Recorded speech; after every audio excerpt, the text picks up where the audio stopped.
I always be doo-dah, doo-dah. And whistling. What are some of your favorite memories of him? Howie would always say, I don't get mad, I get even. And he would always come over and stomp on my toes.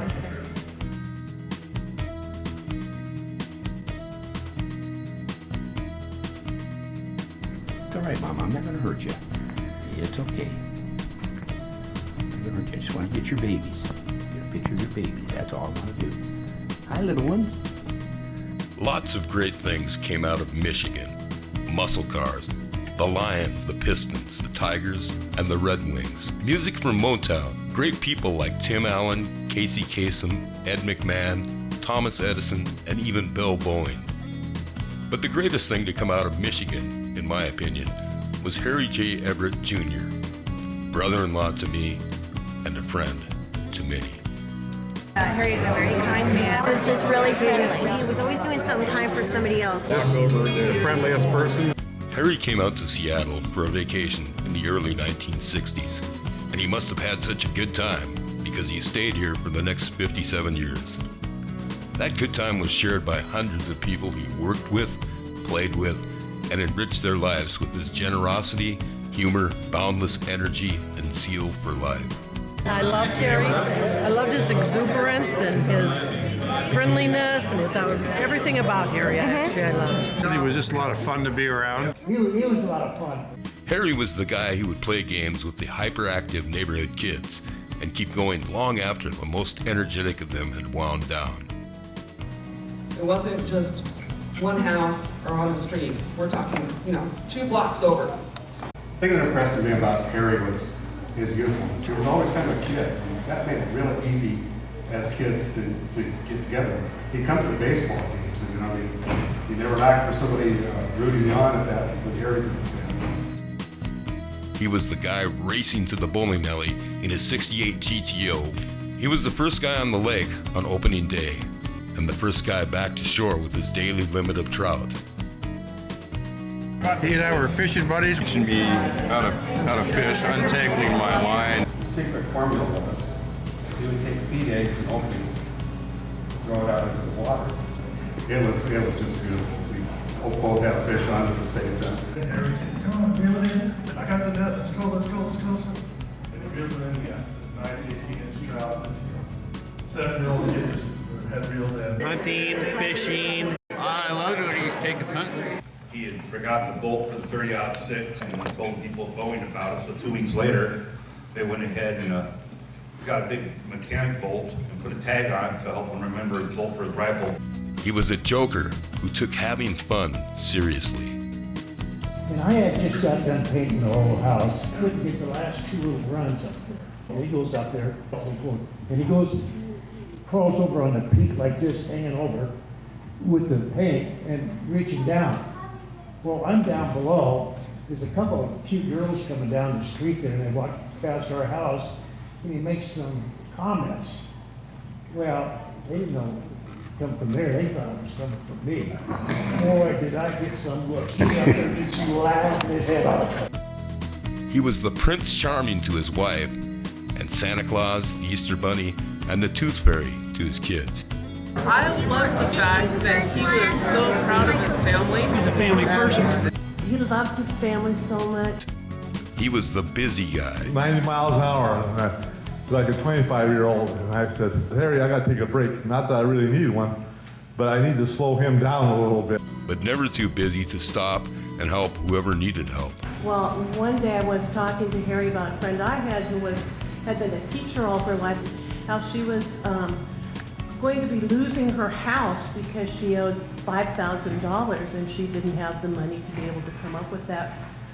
And Harry wrote a check out and said, give this to your friend. And he didn't know her, and he saved her house. So that really touched me, and I know it changed my friend's life for sure. He was popular, but never too big to talk to anyone and everyone. His ability to walk up to anybody and socialize. To strike up a conversation like he already knew the person. And that's just the way that Harry was. He knew everybody, regardless if he knew you 1 minute or if he knew you his whole life. Harry would talk with you and clown with you, and he showed no favoritism. He would tease and harass anyone. Always playing jokes, no matter what. Great Grandma Sweetie is like the sweetest woman in the world. And we would always have card games, and Harry was at the table, and he was chipping and chirping, and my grandmother goes, "Oh, shut up, Harry." Did my grandmother just say that? But Harry just went right past it. It wasn't a big deal. She loved him dearly. But despite all his kidding and clowning around, Harry had a heart as big as his laugh. As a husband to my sister Linda, he proved the depth of his love and devotion. Linda became ill, and after spending 2 years in hospitals and nursing homes, she came home to Eatonville in a wheelchair. Harry did all he could to give her an enjoyable and full life. They traveled. They joined the Eagles Club and served the community in many ways with their friends from the club. But the thing that I remember most about Harry was the way he used to butcher words. I'd be up at the Eagles for breakfast, and Harry would say, "Larry, can I have your salary?" And I said, "Harry, it's celery." I said, "You can have my celery, but I'm going to keep my salary." When Linda passed away, Harry was crushed. Before Linda died, she had said if anything ever happened to her, she would like Harry and my sister Pat to get together. After a period of mourning, Harry and Pat did become boyfriend and girlfriend. When Linda died, I guess I got Harry in the wheel. But my sister and I both had a chance to love him. I'm glad for both him and my sister that they shared the rest of his life together, enjoying life. Well, Harry and I would take a trip across the country, and he liked to stop at the casinos at night and play a while, and then we'd go get a room. And he went up to the desk and he started talking to them. And he told them all about his trip and where he was going and how long he's been gone and what we saw on the way and everything. After about 5 minutes or so, they said, "Can we comp your room for you?" So I told him, I said, "You should do that trick everywhere we go." Harry was not only special to people, but the former hunter became friends with all the animals that shared his property. I know my dad was so much more relaxed when we moved out to Eatonville. He loved the animals that came in his yard. He put, corn and apples out for the deer, and got little peanut house things for the squirrels and stuff to come up, and then figure out how to get peanuts out of the jar. He knew all the deer and all the elk that came to visit by name, and the little ones too. He'd buy boxes of apples and slice them up. Yeah, he didn't make them eat them whole. He would slice the apples for him. Yes. Jeez. He was also a big benefactor to Northwest Trek, buying and dedicating benches to our departed family members, and helping others treasure the wonders of nature. He and his granddaughter got to hold the clouded leopard cub. We went 2 years ago with him. It was just me and him, and it was really fun. Yeah. We had a whole day just ourselves. Harry entertained, inspired, and encouraged many people in many ways. What I did it for was to see the look on his face every time he saw my phone calls and all the A's on it. His face would just light up and he'd be like, "Good job!" And it's just how happy it made him. So I just wanted to strive to continue to get, straight A's. And so he would always be proud of me. I mean, he would be proud of me nonetheless, but...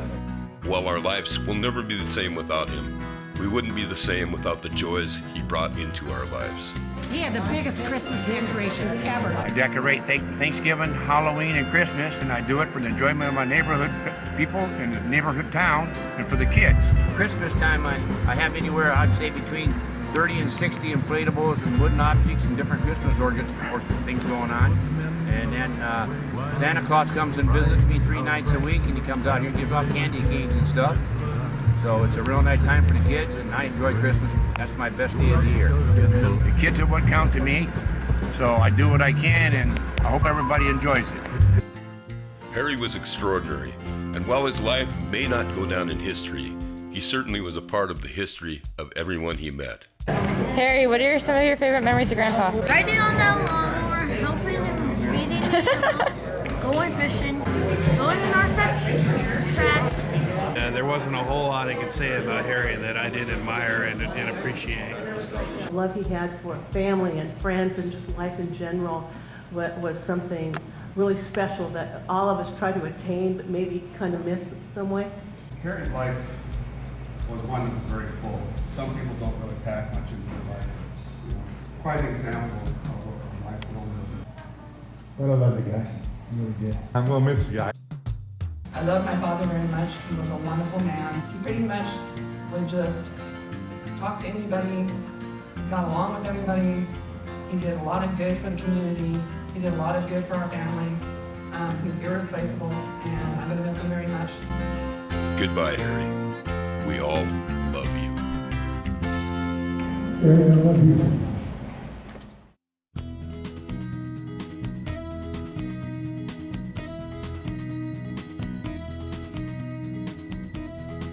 Everybody's talking at me. I don't hear a word they're saying, only the echoes of my mind. People stop and staring, I can't see their faces, only the shadows of